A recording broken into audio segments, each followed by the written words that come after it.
हा बेडसे लेणीकडे जाणार रोड पूर्ण कचून गेला आहे।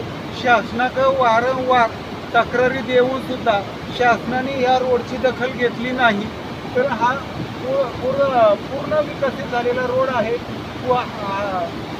ही बेडसे लेणी ही ऐतिहासिक लेणी आहे। या लेणीला पर्यटक येत असतात, पण वारंवार शासनाकडे ह्या रोडची मागणी केल्यानुसार शासनाने ह्या रोडकडे लक्ष दिले नाही। हा पूर्ण पूल वाहून गेलेला आहे। त्याच्यामुळं येणाऱ्या पर्यटकांची हानी होऊ शकते।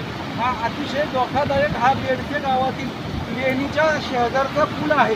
येथे पर्यटक आल्यावरती धोका होऊ शकतो। जाण्यासाठी येथे दुसरा पर्यायी मार्ग नाही। शासनाने ह्या रोडची लवकरात लवकर दखल घ्यावी।